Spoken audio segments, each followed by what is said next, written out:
Welcome to another episode 9 of Ageless Philosophy, Alexander Blucher, titled Demographics. What we're going to cover today is online data, U.S. demographics, history, SNAP benefits, and poverty line. Some understanding freestyle talking points and throughout the presentation. I'll leave you guys with an example, the vision, poor man's way to get rich. U.S. population, right? It's estimated there is 341 million people living in the United States. And I'll be showing you guys a list of the different races and the population here, okay? So starting off with the white population is at 199.6 million, which cover about 59% of the population. Hispanic population, 65 million, is about 19% of the population. Black or African American is 35 million, 10% of the population. Asian and Pacific Islander, 23 million, 7% of the population. American Indian and Alaska Native, 7 million, 2% of the population. Russian American, 3 million, less than 1% of the population. Israel Americans, 191,000, less than 1% of the population. Okay, so in this area, we're going to discuss about Black African American demographics.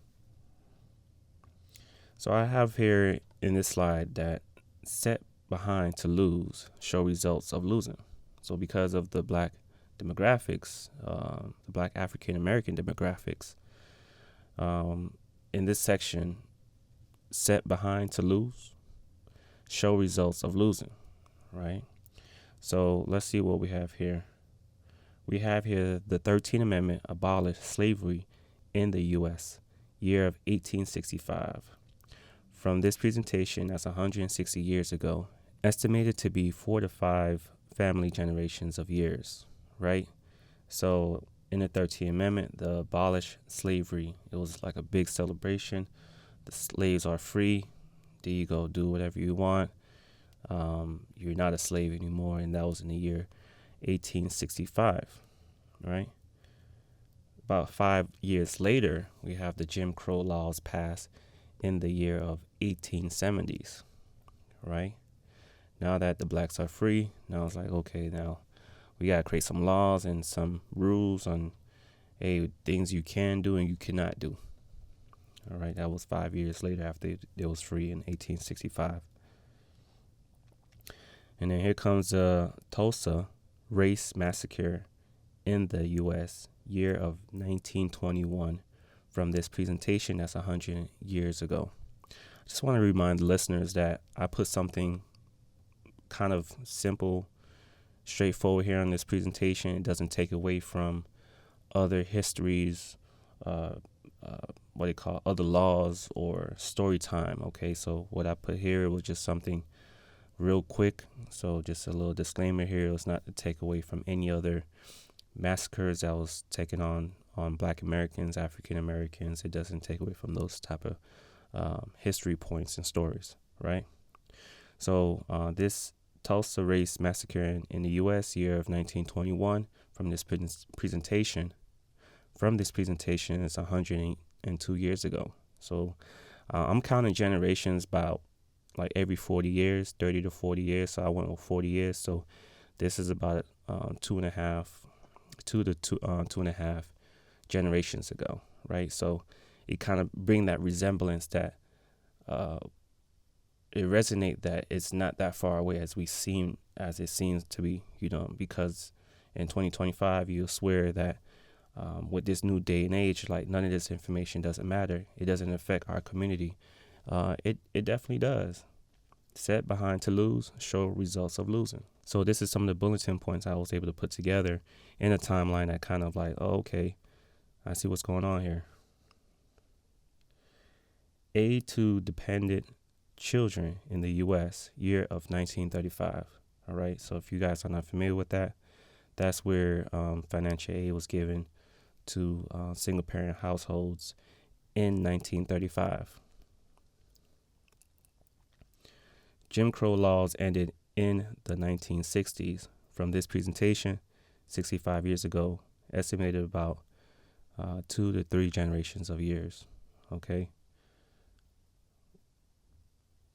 1900s to the 1970s, the concept of block busting. 1930s, the concept of redlining. Okay. So as you can see here, guys, I put something real quick together with a kind of like a time frame that was taking place. Once again, set behind to lose shows results of losing. Okay, so because we was free at the 1865, the whole 5 years of Jim Crow laws. If you don't know about the Jim Crow laws, be able to do just a quick Google search, Jim Crow laws passed, and you could see some of the segregation that was taking place. And in that time, like if you was call it what it is, if you was a white race and you see a black person, you were entitled to commit a crime towards that black person, and pretty much the black person had no rights. They couldn't vote.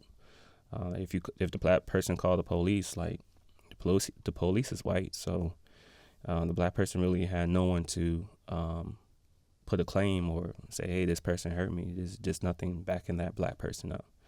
So there was a lot of things that was taking place because blacks had no rights, or they wasn't part of at that time, it was not part of a system that, if they could put a complaint, hey, this what happened to me, they was wrong. Nope, you're black, and we just gonna leave it as that, whatever that result was. So that, if you can't really look at the Jim Crow laws, it really was favored towards the whites, just straightforward. By me, just another disclaimer, by me creating this information today is not to create another separation. It's not to create any type of hate. It's just to recognize real. White people may be able to deal with things a little bit different when it comes to creating such a law or creating division. They probably get a kick out of it. But, when it comes to blacks, it's like, okay, we're not going to be able to just take it however. We just trying to be in a position, not as you, because we move different, but there's going to be a time that we're going to do what's best for us. And you really can't hate, because we not the black people, as I'm learning, is not the one creating the system of division, so it's like, it's so much that could be said behind what I'm just saying right now, but I keep it short like that. So from the 1870s, where, okay, you're talking about 50 years later, from the 1870s to the 1921 Tulsa Race Massacre, like, black people were doing their thing. You create a law, we were doing our thing. Whatever was the result, or the cause, I should say, whatever was the cause of that matter in the Tulsa Race Massacre, there's value there. There's definitely value there, because black people were able to say, okay, let we be able to do something. We didn't get any benefits from the government, and we definitely were doing our own thing. That was 102 years ago. All right, so that's about a good, if I'm not mistaken, about 2 to 3 generations ago, right? So the value of doing your own thing and the potential of what we could have been today mattered. It could have made an extreme big difference, right? And so moving on. Now, the aid to dependent child in the U.S., year of 1935, yes, single mothers were getting that check if there was a single parent household. So as it still hurts families today, because, our black women out here, they're definitely dependent on a government check, however it comes through, that it kind of overpowers the man in the relationship to say, you may not have to depend on that, but I see it's a quick come up. So go ahead, go collect your check, because you're a single parent, and it becomes a comfort in the family. Now, I'm generalizing. I don't know. I don't have anybody in my mind right now I'm picking at right now. Not trying to pull you down. It's just, we just meeting facts with reality of what's taking place, right? So from the 1960s, if any of you guys do your due diligence, there was a big shift change in the 1960s. Yes, MLK, Malcolm X, Marcus Garvey. I don't know if Marcus Garvey what year that took place, but definitely MLK and Malcolm X was part of that big shift where if you're gonna let go of the Jim Crow laws, right? Now black people have access to aid to dependent children in the U.S. So single parents out there, if you were married, like if the family dynamic was married, everything is going good. It's like, whoa, I could get a check, I could get more money from the government. If I was single, yeah, that's gonna automatically break up families. Because now the woman feels like, hey, I still don't have to go to work if they wasn't working, because the man do all the work, right, taking care of all the bills, and they could get a check if, this is a hypothetical right here, so I don't even know of which narrative is playing towards a certain family member, but to be able to get a check from the government and I could just chill because I got to take care of these kids, yeah, that was a big shift, right? So the 1900s to the 1970s, the concept of block busting. If you guys are not familiar with block busting, please do not become naive around that concept. What this concept is trying to say, and I could elaborate a little bit more because I'm a licensed real estate agent in Florida, and they made sure that real estate agents are not practicing block busting, where because there's a certain particular area, as far as low income area, aka what they will call the hood, low income area, what they will call the ghetto. It's like, because that's a specific area, we cannot be able to let a customer know this area is not good for you to buy. Let me be able to show you some better areas so you could be able to buy a house.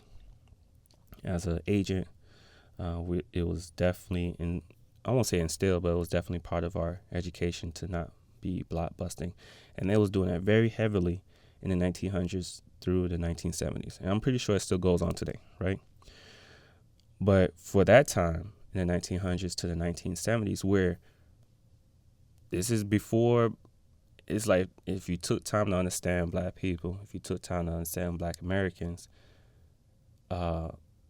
black people was no threat across the board. Across the board, we was no threat. You brought us into a country, if that's the true statement, for those that feel that it was never brought to another country, it was born in America. Hey, slavery had to come from somewhere, right? So, and just want to add that slavery is not only for black people. There was a gentleman I saw sometime last year from this presentation, and he said black people will swear they was the only one that was slave. People in Ireland were slaves too. It's just they deal with the matter a little bit differently. But there's slaves in other countries, but it doesn't water down the situation of that black people. This is what black people went through. But it does bring awareness of we're not the only ones going through this, right? But for some reason, going back to what I was saying here, the 1900s to 1970s, the concept of block busting, black people not being a threat, we're trying to find our way through this new system of America at that time, and still today, I'm pretty sure. An individual let a family know that, hey, we can't don't buy any houses over there. That's where the black people live. That's where African American people live. Let me be able to show you a different community over here, some beautiful homes, and you'll be able to keep your value of the home better than the black community, right?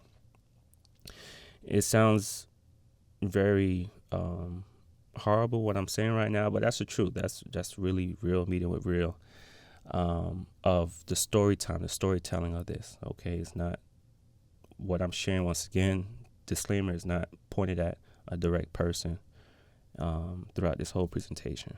All right. 1930s, the concept of redlining. Okay, redlining piggybacks behind blockbustering. Okay, there's already zones, as there's Indian reservations, Indian American reservation zones. That's for the Indian people. I don't know if there was supposed to be a white population zoning for, hey, if you live in a white community, this is what the results are. But it was definitely directed and organized. If you live in a zone where African Americans or Black Americans, if you live in that zone, you would not be approved for a loan, right? So it it slows down the economic system of Black Americans. Um, by around this time of the 1930s, Jim Crow was still doing his thing, the Jim Crow laws, right? Um, Going back to the Tulsa race massacre in 1921, Black people was doing their thing without the government assistance. They was doing their thing, right? I don't even know how they was able to handle real estate. I'm pretty sure they had their own ecosystem going that you didn't really need. This is huge. I'm pretty sure they had their own ecosystem going that you really didn't need government bank approval of this term redlining that took place in the 1930s. 1930s, the concept of redlining, right? So, still to this day, I'm pretty sure there's communities where I'm from in Florida that it shows the results of what area was redlining. It's not really the concept, this is the hood, this is poverty, or they don't want to do better. No, you were zoned in an area that you may not get approved from the bank, and you don't even have an ecosystem in your system to say, hey, I just want to paint my house. I just want to remodel my house. There's no structure there. There's no economic system there, right? So that does it for this slide right here. I know I kind of stayed here a little bit longer. I hope what I was saying made some sense. Set behind to lose, show results of losing. It wasn't set up to win. Set behind to lose, show results of losing. Okay, and this is what I put together. All right. Just let you know, I've thought very heavily when I started this presentation. As I was getting through this presentation, I did have some cringing moments. My stomach was turning, and it's just a matter of like, I know I'm doing this presentation for a better of good, for something good. Okay. Next slide. So right now we're just going to have a moment of silence for the Black African American living in confusion.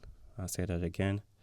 We're just going to have a moment of silence for the Black Americans or African Americans living in confusion. Let's have a moment of silence.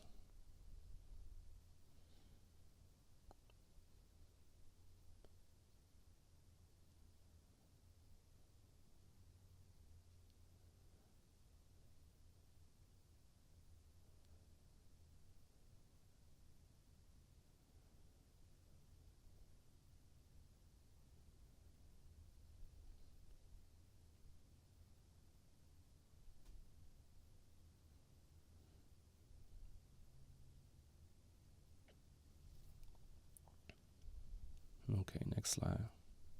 SNAP benefits. Established 1939, the food stamp program was created to distribute surplus food to low-income people. Supplement Nutrition Assistance Program SNAP benefits are monthly payments that help low-income people buy food. SNAP is the largest federal nutrition assistance program in the United States. SNAP provides monthly food to buy groceries. It is the largest anti-hunger program, helping over 41 million people in 2022, 12% of the population. So here we have blackdemographics.com. You can check out their website. There's a whole lot of ads, so be careful of that clicking on an ad. You could be able to support their business, but I really didn't like that there's not a 1-800 number or some kind of access to an email, because I wouldn't mind supporting their company. But I'm just giving you guys or the listeners a heads up, that there's statistical information on the website. If you do decide to support, feel free on your own terms. But I kind of held off from supporting because just in case, I just didn't see any type of communication area or email to or something. So households participating in food stamps SNAP, right? So we have here 6.8 million people. We have white households right in the middle there. 6.8 million white households receive SNAP benefits, non-Hispanic. And then second here we have 4.1 million people, black people, have SNAP benefits. After that is Hispanics, 3.7 million. Asian is next in the thousands, and Native American in the thousands. So on the left side of the screen, if you guys are following with me, the 6.8 million shows that there's more white people that have more SNAP benefits than black people. That's kind of fair because they're the large majority population of America, right? No, because on the right side of the screen here, where it says 26% of black households receive SNAP benefits. Black people are in the lead because of the demographic ratio of things, right? Black people are third in the population of America, right? So they should kind of still be in the third position in other areas too, because you have here the white population is 8% of their total amount. I think it was 191.6 million white people that live in America. So 8% of that receive SNAP benefits, right? And then second, I don't remember the amount for Hispanic population. Hispanics should be second, which they receive 20% of SNAP benefits, right? And then it will be black people. But black people, African Americans, the black population is taking lead in SNAP benefits, whereas 26% of the population, or 26% of people use SNAP benefits, in better words of phrase, right? So Native American is the lowest, and Asian population is the lowest too, right?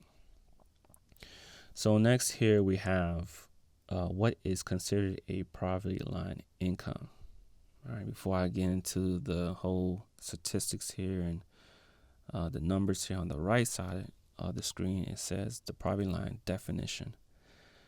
The estimated minimum level of income needed to secure the necessities of life. Okay, that's the definition of poverty line. We have here on the left what is considered a poverty level income. Okay, so we have family size, and we have some recent data, which is 2023 income numbers and 2024 income numbers. Another disclaimer, once again, this is just data. So whoever's listening, I don't know your personal life.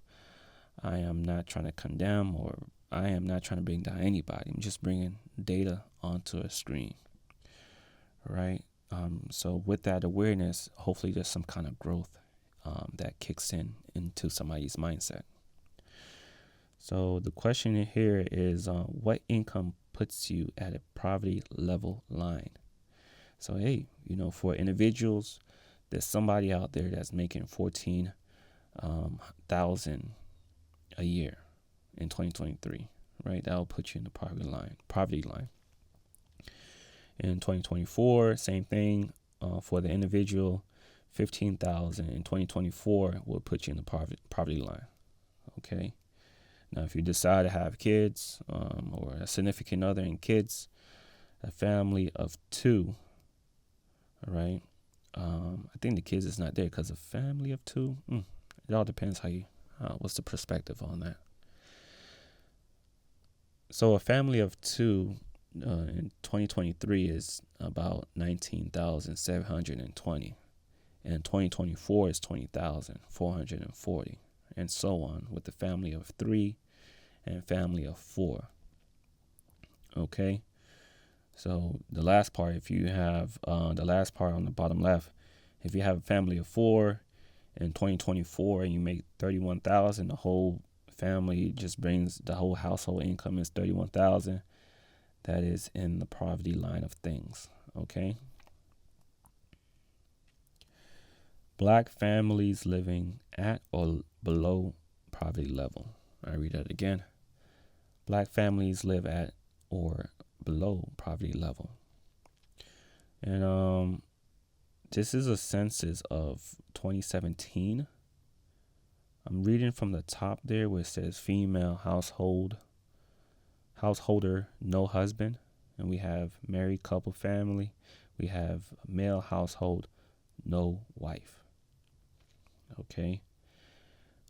This is data from 2017. So this may be involving someone that's listening right now. That female household, no husband. You may be living below poverty level. 74% of individuals, 1.4 million people, live below the poverty level. Excuse me. Which women are in lead in that. Married couple, there's 350,000. 16% live in poverty, below poverty level. Live at or below poverty level. And we have here 10% male household, no wife. We got in 1,000, 196,000. It's at 10%. Okay, well, no one probably want to talk about poverty or, hey, that's not concerning me. I'm making more than the poverty level. So this may be pertaining to somebody that's listening. Live above poverty line. Now, if you want to pause the video and just look at it and just read through it, feel free to. But I'm going to just go through it the best way I can. Living above poverty line. We have here married couple family. We have 3.6 million. So married couple are definitely doing this thing. 53% in the census of 2017. So if you're married, try to hold it down as long as possible because it's definitely showing the results there above poverty level.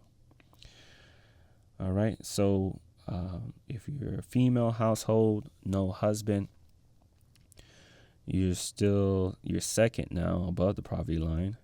So that means you're taking care of the household, you're taking care of the kids, everything, but you're single, you're a single woman.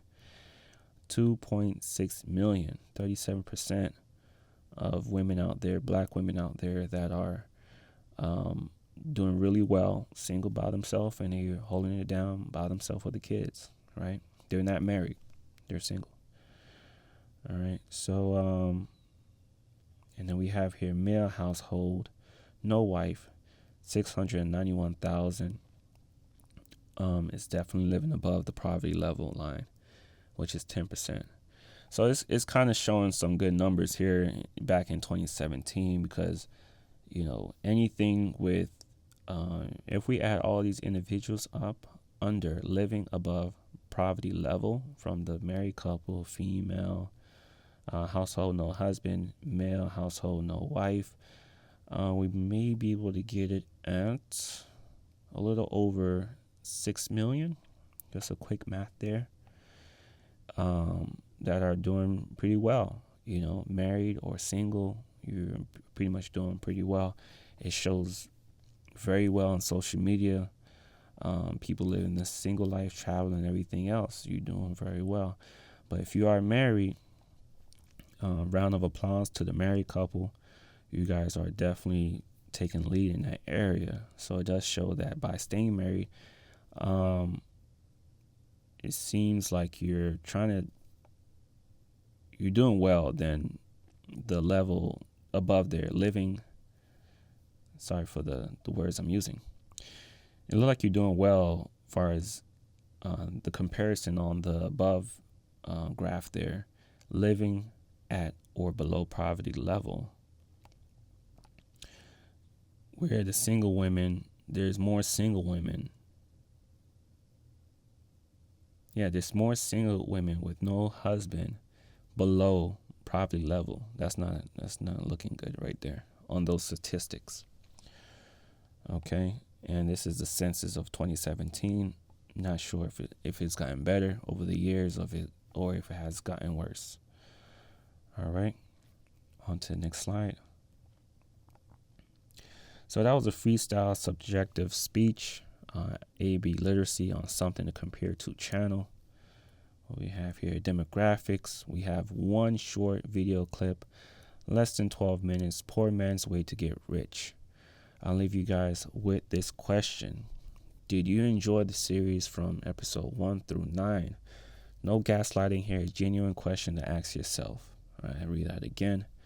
Did you enjoy the series from episode 1 through 9? No gaslighting here, a genuine question to ask yourself. Okay, so feel free to send me a feedback via text, email, or tag me on Instagram, Alex Blucher, LLC. Okay, so thank you. I'm your host and speaker, Alexander Blucher.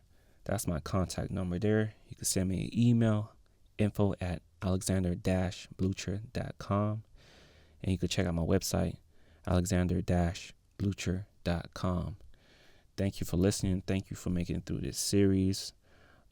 Thank you for supporting the education way of thinking. I hope this series made a whole difference in your journey.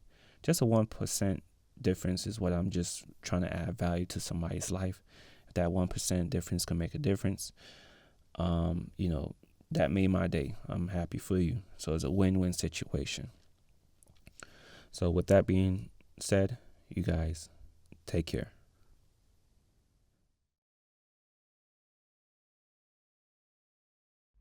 Okay, jabronis, we're in front of the whiteboard again, and if you can see, there's like a steps here. I'm going to give y'all my 3 steps for success. Kind of a lame business guru kind of video. Now, I'm going to try to put a lot of information in here, not a lot of fluff. The reason I'm making this video is I have made a lot of money, and there's a lot of things that I did like intuitively in my career that set me up to make a lot of money. And I'm going to share that with y'all now. Because a lot of these douchebag gurus that I see on here, they're giving all these tips. It's almost like they think there's like some magic password of like things you can say to people to get business, to get wealthy, and there's like some shortcuts. And so and this is not gonna be a fun video for, like, if you think it's really easy, I'm probably gonna crush your dreams on this video, okay? So before I give you the steps, there are some prerequisites to this that I'm not really gonna go over too much. This applies to almost all industries, but it has to be a high ceiling industry. So like, what I mean by that is like social work isn't in there, restaurant work isn't in there. There's gonna be a lot of jobs that, the ceiling isn't very high. Like even the high end people don't do too well, okay? So it's gotta be a high ceiling industry. And then the second factor is it's gotta be results oriented. And what I mean by that is like, it's not subjective. Like the results are concrete. So like art is one of those things. If you want to be like a craftsman, you want to make like some sort of wood thing you sell, that's not a results-oriented industry. That's something that people, it's more like a preference-based thing, or like what people like. And you can make money at that, but it's not, I don't know how to fucking make money at that. So that's not what I'm talking about. So we got to have high ceiling industry, results-oriented industry, okay? So the first step to making a lot of money, and this is back of the class version. This is, I don't got a rich daddy. I didn't go to college. I may not even have graduated high school. I may have a criminal record. No one's ever helped me out. I'm gonna have to do this all on my own with no resources from nobody. This is your method, okay? So first step, step 1, that's here. No shortcuts. No shortcuts / commitment. Okay, that's the first step. No shortcuts / commitment. What I mean by that, it's going to take 10 years to make money no matter what. Because again, this is the back of the class version. This is the unprivileged version. You're gonna do it by yourself, and you're an idiot, okay? Just like me. So it's no shortcut. No shortcuts. Whoops. Cuts.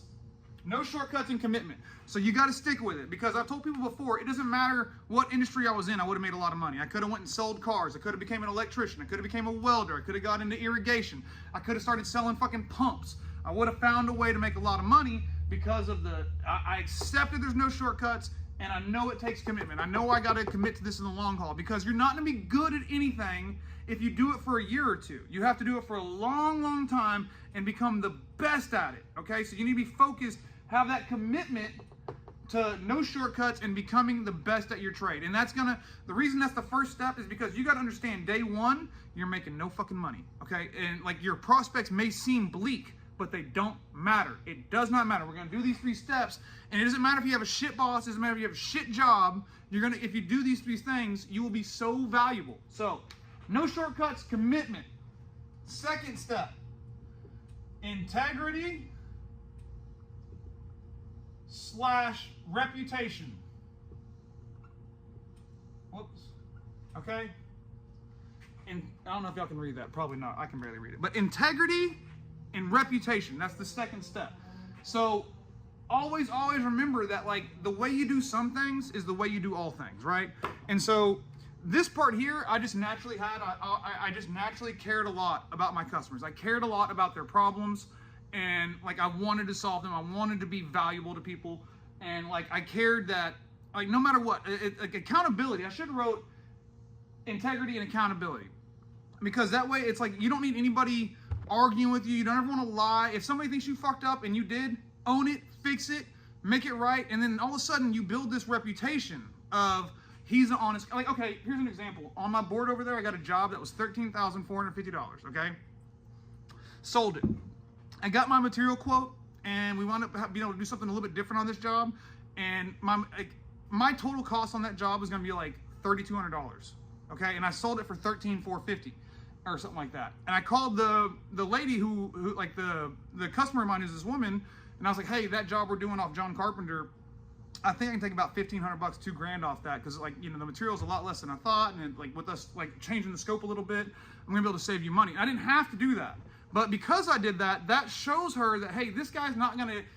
Even when there's nothing forcing me to do that, no one asked me to do that, no one was mad about the price, I felt like it was fair to say, hey, we're gonna do business for a long time. Let me let you know. Let me show you that, like, you can count on me, you can trust me, even if no one's there looking, I'm gonna do the right thing. And that builds that reputation of integrity that creates, like, you can't get rid of me once I'm your plumber, because you know you're not gonna be able to get somebody to come out and tell you the truth like I will. You know that the guy that comes out isn't gonna, no matter what, stand behind his work. And so if you do that, that makes you invaluable to your customers, okay? And then here is the last step. This is very important. Value, okay? So value is not tricking somebody into paying $800 for you to fucking work on their fucking angle stop, and then you sending them all types of fucking emails and all types of cheesy marketing bullshit. That's not value. Value is understanding what the customer wants. What are they trying to get accomplished, right? And then how can you solve that problem? That is, seriously, it seems simple. Most people don't get it. Like, a lot of my guys don't get it. Like, I had just as an example, and I'll try to explain this to one of my guys. He was at a clinic in Fort Worth, and they have to temper their water. Their water for, like, their eye wash stations has to be between 70 and 80 degrees for them to be in compliance with their state regulatory bullshit, right? And the incoming water from the city was 89 degrees. So I can't temper the hot water. I can't temper water to below, 80 degrees if my source water is 89. Well, there's not much we can do about that, right? There's not.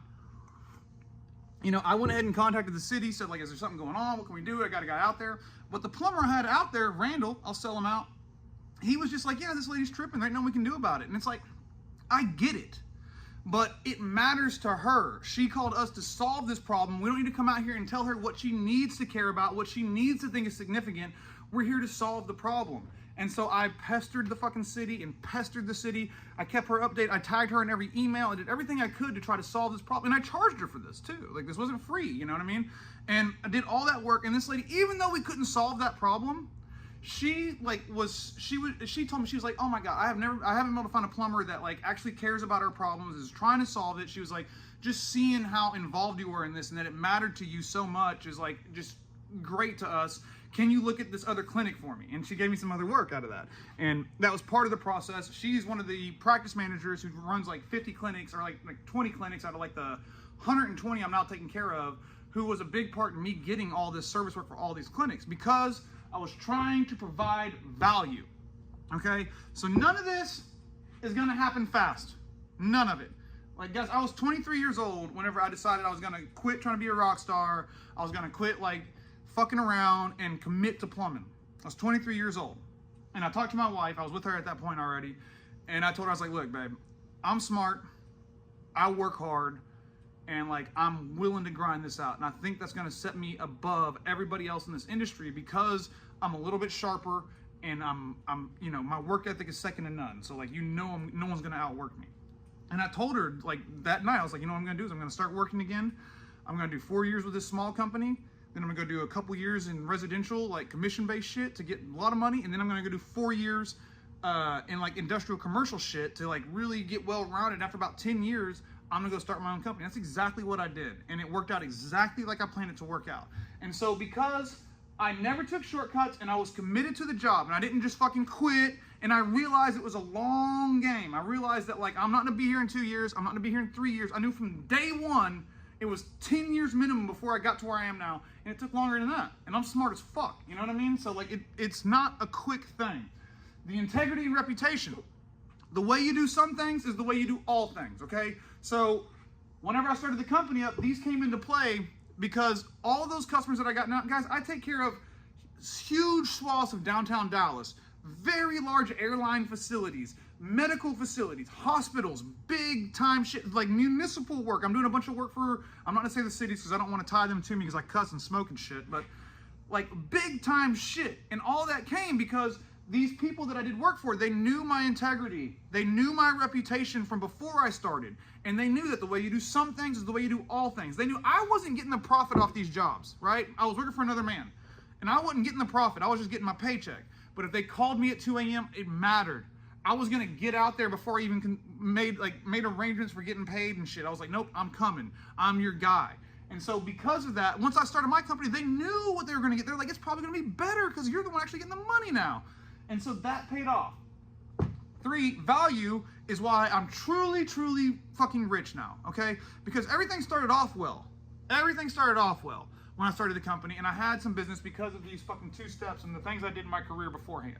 But once I really got going and started to get crews, I had to figure out how to, because no one can do what I can do, right? And like, if you own a company or you're trying to start a company, the guys you hire aren't going to be as good as you. They're just not. Or else they would own the company, they'd be hiring you, right? So your guys aren't going to be as good as you. So in order to get that value still to the customer, you have to have systems. You have to think, how can I get a guy that can't do what I can do, doesn't have the experience and the knowledge that I have, but can still give the same quality of service to my customers? And so like, you constantly thinking about value, constantly thinking, would you want to pay this much money for the service you're providing? You know, I did that little video the other day about like this flat rate pricing versus my pricing, and I talked about the little 6-gallon water heater. Like, we're providing massive value to that customer. We're still doing good, and we're providing massive value, so they're happy, I'm happy, everybody's happy. And that's really the secret. So this is a long video. I hope there's a lot of information in here for you. I really can promise you though, if you, high ceiling job, high ceiling industry, results oriented industry, not subjective, commit to it, understand there's no shortcuts, it's gonna take 10 years or better. The way you do some things is the way you do all things. That integrity and reputation, people remember that shit, okay? They fucking remember. Add value every time, or else these 2 don't matter, because you can do all this shit, but if it's not worth it to the customer, it don't matter how good you are at this other stuff. You know what I mean? These 2 things kind of help protect you, you know, as far as giving you the benefit of the doubt. But if you're never providing value, they're never going to call you back. So 12 minutes, kind of long. Bye.